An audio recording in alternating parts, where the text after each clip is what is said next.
Hello everyone, स्वागत है आपका हमारे चैनल पे। और आज है जुलाई 8। कुछ दिनों 2 दिन पहले हम लोग एब्सेंट थे, ठीक है। तो आज से कंटिन्यू करेंगे हम लोग जुलाई 8 और देख लेते हैं इंपॉर्टेंट न्यूज़ कौन सा है। और ये पीडीएफ जो है हमने अपना टेलीग्राम चैनल पे जो है सेंड कर दिया है। जिन्होंने अब तक ज्वाइन नहीं किया है जाके ज्वाइन कर ले। ये पीडीएफ जो है आपको निःशुल्क जो है मिलता है। और इससे क्या होता है, जो भी अननेसेसरी न्यूज़ जो होता है उसको हम लोग दूर कर देते हैं, और जो इंपॉर्टेंट होता है एग्जाम के लिहाज से तो उसको हम लोग यहाँ पे कंसिडर करते हैं। ओके, चलिए देखिए अभी क्या हो रहा है। जम्मू कश्मीर में जो है आतंकवादी घटना घट रहा है, ठीक है। आतंकवादी है ना, घटना घट रहा है, ठीक। तो इस आर्टिकल से जो पूछे जाएंगे आप याद रखिएगा कि जम्मू कश्मीर में जो जगह है कुलगाम, ठीक है। मैचिंग के फॉर्म में पूछ देता है। जम्मू एंड कश्मीर में जो जगह है डायरेक्ट नहीं पूछेगा कि ये घटना कहाँ पे घटा था, लेकिन कुलगाम को लेकर, ठीक है, पूछ देगा मैचिंग के फॉर्म में। तो कुलगाम याद रखिए, वहाँ पे जो है आपका आतंकवादी घटना घटा है।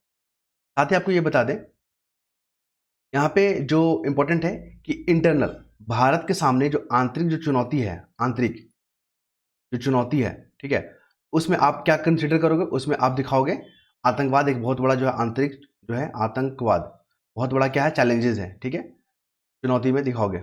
साथ ही आपको क्या दिखाना है, एक तो हो गया मतलब टेररिस्ट जो एक्टिविटी है, साथ ही जो करप्शन है वो भी बहुत बड़ा मुद्दा है, और लापरवाही, ठीक है, जागरूकता का अभाव, जितने भी जो पॉलिसी वगैरह होते हैं, ये सब आंतरिक चुनौती है। अभी आप बिहार वाला केस देखोगे, बिहार में जो अब जो एक के बाद एक जो पुल जो ढह जा रहा है ना, वो भी बहुत बड़ा मसला है। हम लोग बात करेंगे आगे। चलिए जम्मू कश्मीर आप याद रखिएगा, जम्मू कश्मीर जो है यूटी है। कुल जो है 28 स्टेट हैं और 8 जो है यूटी है। कभी कभी एग्जाम में क्वेश्चन पूछा गया है कितने स्टेट है कितने यूटी है, तो स्टेटमेंट बनाकर दे देता है। तो जो लोग अवेयर होते हैं उनको पता होता है, जो लोग इग्नोर करते हैं उनको नहीं पता होता है, ठीक है। फिर आ जाइए यहाँ पे, देखिए महिला आयोग प्रमुख पर टिप्पणी। ये जो है ना टीएमसी की एमपी है, ठीक है। टीएमसी की जो है Trinamool Congress party, Trinamool TCM, Trinamool Congress party, ठीक है। तो ये है उनके सांसद, क्या नाम इनका, महुआ मोइत्रा। ये हो गया। पिछले बार भी न्यूज़ में रही थी ये, कुछ महीना पहले। क्यों रही थी, क्योंकि इनको जो एमपी है इनको जो विशेष पावर दिया गया, इनको लॉगिन आईडी दिया होता है स्पेशल वाला, तो वो क्या कर दिए हैं, दूसरों के साथ शेयर कर दिए हैं ट्रांजेक्शन को लेने देने के लिए। तो उस कारण से भी इन पे जो है यहाँ पे केस वगैरह चला था, ठीक है, जांच वगैरह बैठा था।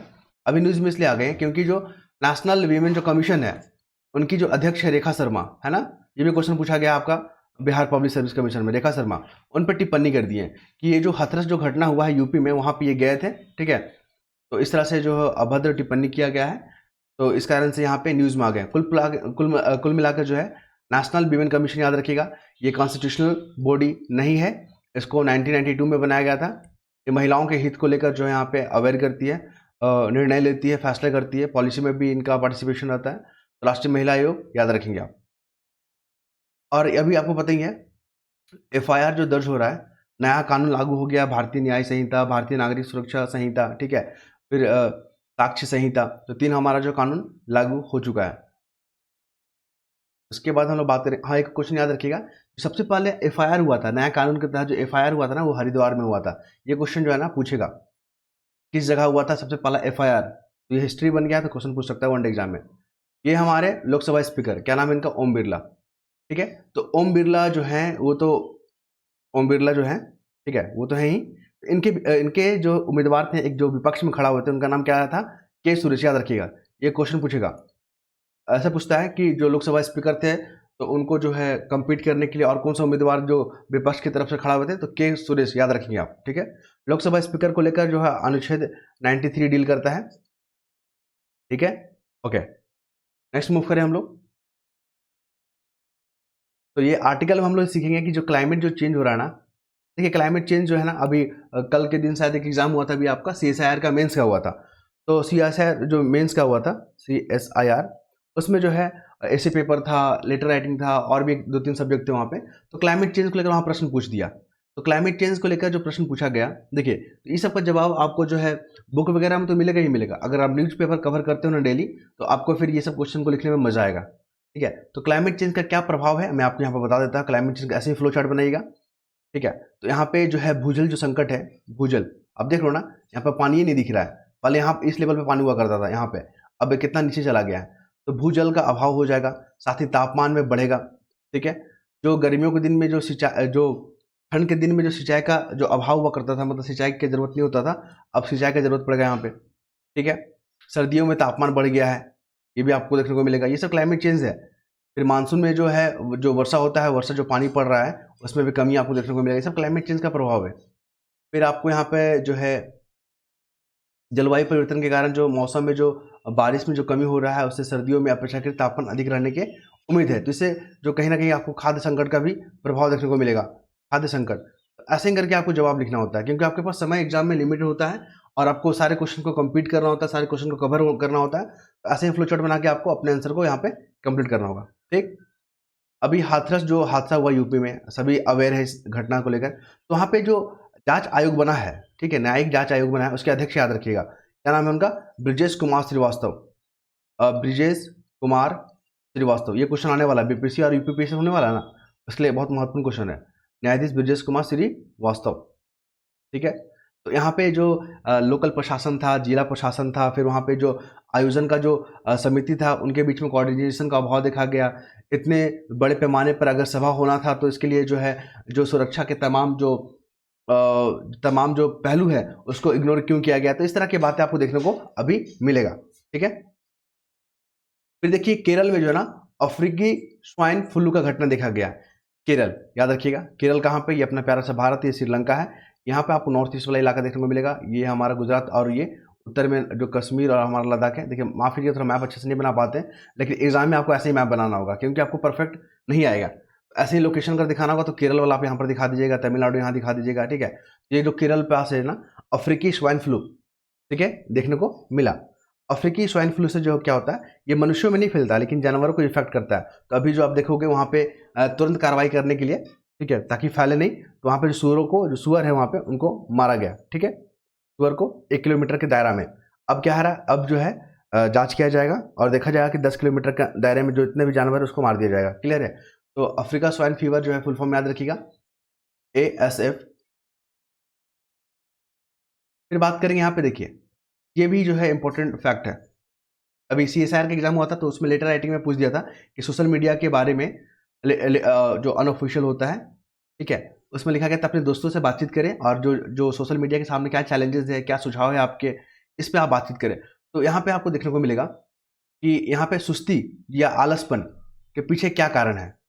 सुस्ती या कह लीजिए आलसपन, ठीक है, तो आलसपन के पीछे क्या कारण है, तो आपको यहाँ पे बता दें, फ्लो चार्ट बनाइएगा।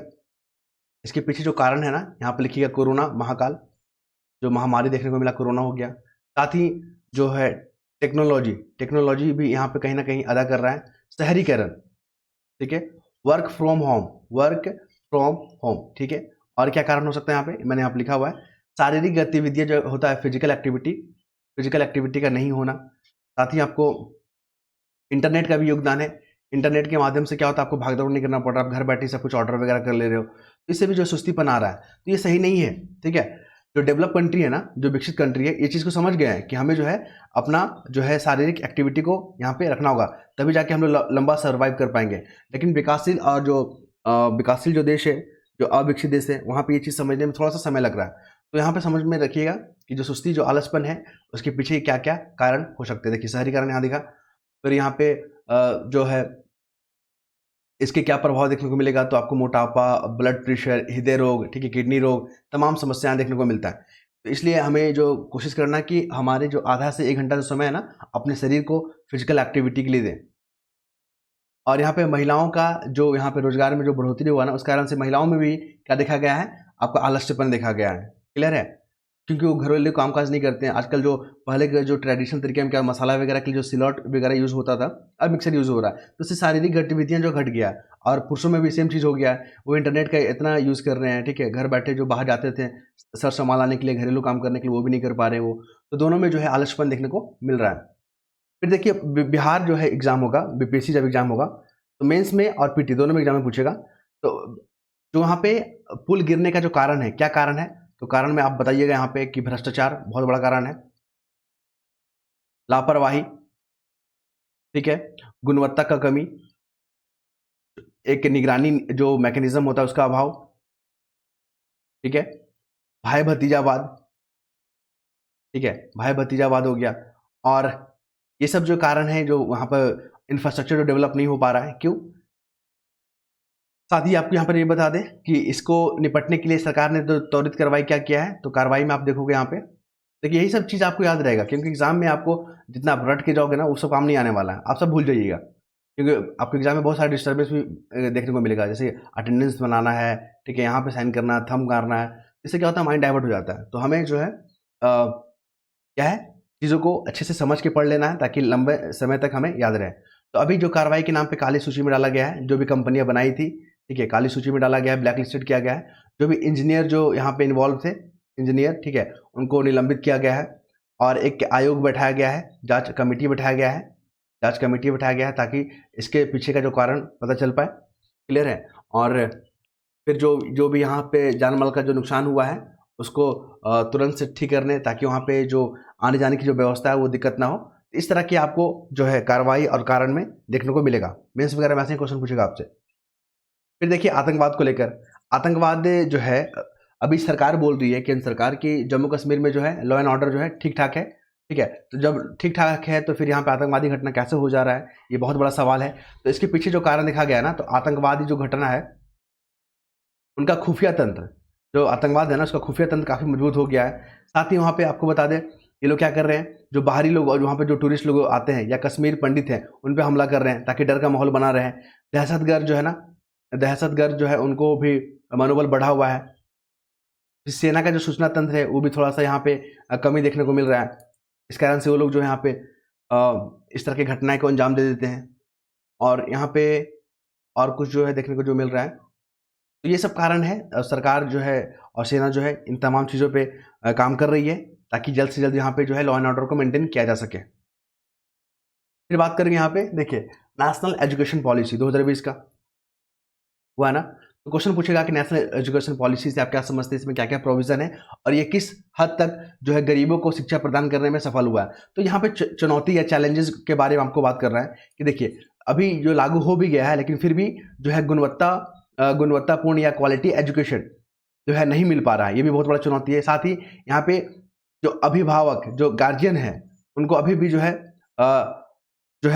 है फीस होता है काफ़ी बड़ी मात्रा में पे करना पड़ रहा है। फिर यहाँ पे निजी संस्थानों का जो यहाँ पे निजी जो संस्थान है, ठीक है, उनका इन्वॉल्वमेंट ज़्यादा बढ़ गया है। शिकायतों के बावजूद भी निपटारा नहीं हो रहा है।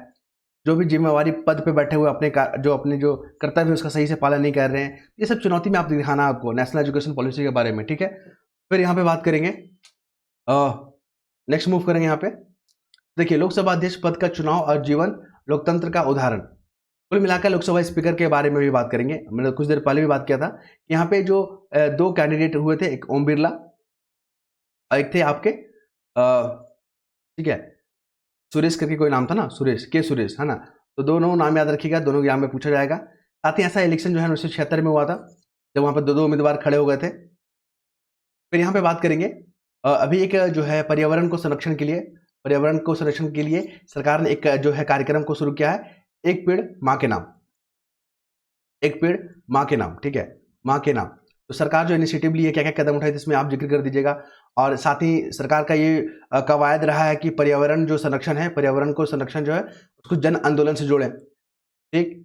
फिर सस्टेनेबल जो जीवन शैली होता है, सस्टेनेबल जो लाइफ स्टाइल होता है, उसको बढ़ावा दें। तो ये जो है पर्यावरण संरक्षण के लिए काफ़ी महत्वपूर्ण टॉपिक है, आप यहाँ पर पढ़ लीजिएगा इसको, ठीक है। तभी जाके आप जीएस पेपर में ना आपका बेहतर पकड़ हो जाएगा। आप न्यूज़पेपर तो पढ़ने जान ही जाएंगे, आपकी पॉलिटी मजबूत हो जाएगा, आपका क्लाइमेट जो है इन्वायरमेंट सेक्शन मजबूत हो जाएगा आपका। तो इन चीज़ों से आप निपटेंगे, एग्जाम में क्वेश्चन कैसे भी पूछेगा आप जवाब दे देंगे। देखिए इन्वेस्टमेंट का दो तरीका होता है। अगर इन्वेस्टमेंट की बात करें तो एक होता है एफडीआई, एक होता है एफपीआई। देखिए जो पी नोट्स है ना, पार्टिसिपेटरी नोट्स बोलते हैं, उसके माध्यम से जो है जो एफपीआई जो इन्वेस्टर होते हैं वो हमारे शेयर और स्टॉक मार्केट में इंडियन जो लगाते हैं। और एफडीआई क्या होता है, जो फॉरेन कंपनी होता है अपना यहाँ पे क्या करते हैं, कंपनी खोलते हैं, एसोसिएट कंपनी खोलते हैं, या टेक्नोलॉजी लगाते हैं, या अपने मैनेजमेंट लगाते हैं, उसको एफडीआई बोलते हैं। एफडीआई जो है ना नेचर में क्या होता है, परमानेंट नेचर का होता है। ये क्या होता है, वोलेटाइल नेचर का होता है। कभी भी मान लीजिए जो भी पार्टी इसको अच्छा खासा रिटर्न देगा ना, तो अपना पैसा तुरंत निकाल के दूसरा में लगा देगा। लेकिन एफडीआई जो होता है लॉन्ग नेचर का होता है, याद रखेंगे आप। देखिए क्वांटम जो टेक्नोलॉजी है, क्वांटम टेक्नोलॉजी, इसका जो है यूज़ क्या होगा, बोलेगा कि क्वांटम टेक्नोलॉजी से क्या समझते हैं और इसका यूज जो है कहाँ कहाँ होता है। तो उपयोग में बताइएगा जो संचार जो सुविधा है ना, संचार जो कम्युनिकेशन है उसको मजबूत करने में, और गुणवत्तापूर्ण जो है सेवा प्रदान करने में संचार को लेकर। फिर विश्वसनीय जो है यहाँ पे विश्वसनीय क्या करना है, देखिए विश्वसनीय और सुरक्षा जो तंत्र को विकसित करना, तो इसका उपयोग आप बता दीजिएगा। क्वांटम जो है आपका फ्यूचरिस्टिक जो है टेक्नोलॉजी है, और ये सभी सेक्टर में आपका यूज़ होगा, ठीक है। और यहाँ पे जो आम जनता है, जो आम नागरिक है ना, उनको जो है सुविधाएं जो सुलभ तरीके से मिले, उसमें क्वांटम जो मानकीकरण है बहुत बहुत बड़ा योगदान रहेगा इसका, ठीक। अभी देखिए मध्य प्रदेश में मंत्रिमंडल का विस्तार हो रहा है। तो कुल मिलाकर आपको बता दें, संविधान में जो है हमारा 91 कॉन्स्टिट्यूशन अमेंडमेंट एक्ट, ये कई दफ़ा पूछा गया है। इसके तहत जो है ना फिक्स कर दिया गया है कि 15% जो टोटल मेंबर होते हैं, चाहे लोकसभा हो चाहे विधानसभा हो, उसका 15% से अधिक जो है मंत्री नहीं बनेगा, ठीक है। ये क्वेश्चन पूछा गया है, ध्यान रखिएगा, इसलिए यहाँ पे हम लोग ले लिए। आपको पता ही इंदौर क्यों न्यूज़ में रहता है, इंदौर जो है स्वच्छ शहर है ना इंदौर। तो वहाँ पे क्या हुआ कि 51 लाख जो है पौधे लगाए जाने का यहाँ पे क्या है अभियान शुरू किया गया, तो याद रखिएगा, महत्वपूर्ण है। बजट को लेकर देखिए हमारा जो संविधान है ना, अनुच्छेद 112 में क्या लिखा है, वार्षिक वित्तीय विवरण लिखा हुआ है। वहां पे जो है ना बजट शब्द का उल्लेख नहीं किया गया है। कई दफा पूछा गया है कि हमारे संविधान में बजट शब्द का उल्लेख है, तो बिल्कुल नहीं। वहां पे क्या लिखा हुआ है, वार्षिक वित्तीय विवरण। तो हमारा बजट जो है इस बार जो हमारे जो FM है, फाइनेंस मिनिस्टर है, उनका ये 7वां बजट होगा, और 2047 तक हम लोग डेवलप कंट्री बनना है। तो ये भी लक्ष्य याद रखिएगा। कोई भी क्वेश्चन आंसर अगर आता है इकोनॉमिक्स से, तो आप यहाँ पे ये चीज़ को लेकर अपना आंसर को स्टार्ट कर सकेंगे। ये 18वीं लोकसभा है, ये भी याद रखेंगे। और कई संगठनों के साथ बातचीत हुआ है हमारे जो है FM जो है यहाँ पे बजट तैयार करने से पहले, जैसे कि किसान संघ हो गया, अर्थशास्त्री का जो ग्रुप हो गया, यहाँ पे एजुकेशन से जुड़े हुए, MSME से जुड़े हुए लोग से, बुनियादी जो ढांचा है उनसे जुड़े हुए लोगों से बातचीत हुआ है। उसके बाद देखिए इजराइल में जो अभी प्रदर्शन हो रहा है गाजा पट्टी में, तो इजराइल के जो प्रधानमंत्री हैं उनसे बोला जा रहा है कि आप पद को त्यागे। बेंजामिन नेतन्याहू हैं, इनका नाम याद रखिए। BPSC में क्वेश्चन पूछा गया है कि वहाँ के जो है प्रधानमंत्री कौन है, तो बेंजामिन नेतन्याहू। और 2 स्टेट थ्योरी या 2 स्टेट सॉल्यूशन याद रखिएगा, ये जो है फिलिस्तीन और इजराइल के बीच जो सॉल्यूशन के बारे में बात करता है, ये क्वेश्चन भी पूछा गया है। देखिए भारत और ब्रिटेन के बीच में जो है FTA को लेकर बात चल रहा है, FTA फ्री ट्रेड एग्रीमेंट, ठीक है। तो कई देशों के साथ भारत ने किया, जैसे श्रीलंका, जैसे कि ऑस्ट्रेलिया हो गया, है ना, जापान हो गया, उसके साथ भारत ने फ्री ट्रेड एग्रीमेंट किया है। तो अब ब्रिटेन के साथ भी चल रहा है हमारा। अब वहाँ के नए प्रधानमंत्री कौन होंगे, केयर स्टामर, ये पूछा जाएगा एग्जाम में, ध्यान रखेंगे। फिर यहाँ पर देखिए ये है हमारे प्रधानमंत्री और ये है रशिया के प्रधानमंत्री, दोनों जो है अभी 22वां सम्मेलन हो रहा है रशिया में, ठीक है। तो हम प्रधानमंत्री जी शिरकत किए हैं। जो बहुपक्षीय जो मुद्दा है, द्विपक्षीय जो मुद्दा है, उस पर बातचीत चलेगा, क्लियर है, तो ध्यान रखिएगा। उसके बाद हम लोग बात करेंगे HIV को लेकर। तो यहाँ पर दक्षिण अफ्रीका और युगांडा में जो है लेनकापाविर, याद रखिएगा, ये जो शब्द है ना, लेनकापाविर जो शब्द है, ये जो है संक्रमण से निपटने के लिए जो इंजेक्शन, याद रखिए। बोलेगा खबरों में रहा लेनकापाविर जो क्या है, तो इंजेक्शन है। तो ये रहा महत्वपूर्ण फैक्ट जो मैंने आपके साथ शेयर किया। आई होप आप लोग को अच्छा लगेगा। और ये जो हमारा PDF है ना, उसको हम अपने टेलीग्राम पे चैनल पे जो है सेंड कर देते हैं। तो आप लोग जो भी जुड़े नहीं हैं, आप लोग जाके जुड़ लीजिए, ठीक है। और हमारा जो लिंक है ये वीडियो के नीचे अवेलेबल रहेगा। धन्यवाद।